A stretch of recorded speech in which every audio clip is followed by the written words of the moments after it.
Okay, good morning, everybody.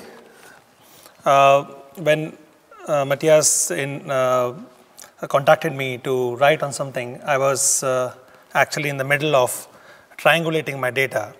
And I was writing my second case study, which is India against corruption. So I thought I wanted to share my experience of how I have gone through and what are the challenges I have faced during that time.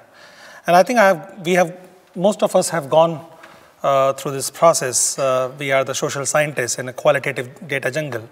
And what to do when you go there as a PhD student or as a new scientist, you are looking at the data and you start interviewing people and does not make any sense, because whatever you have thought about it, whatever you have learned theoretically, and we actually go inside the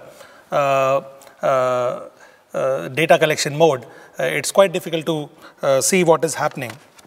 So the question is, how do you ensure the data is valid?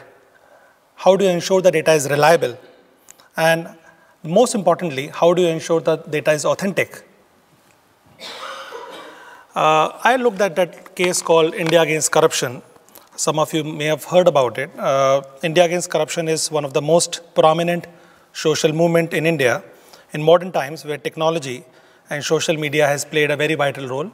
As per certain estimates, 400 million people were mobilized during 1.5 years of protest. So I was interested in finding out how appropriation of technology and its different affordances has shaped the movement. What kind of new practices that was emerged due to these affordances?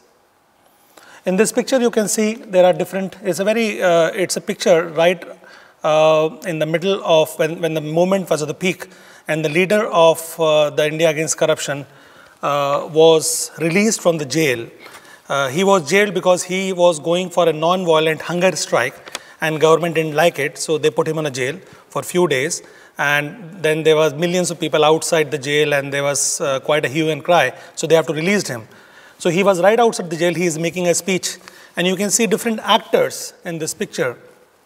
There are leaders, there are supporters, there's a law enforcement police, there's a government officers, there are media, and a background, there is a social media. Now, if you have to capture, as a social scientist, you have to capture that what exactly happened during that time, it's quite challenging. How to find these people? I started contacting some of the actors, and I was quite interested in knowing the real story. Then I get the very diverse opinion. The leader was saying that movement was not possible without the social media. One of the questions was in front of me was that what kind of role social media has played during the movement. The media, the traditional media, I spoke to some of the journalists, they said social media played a very little role. It was a traditional media which made it popular.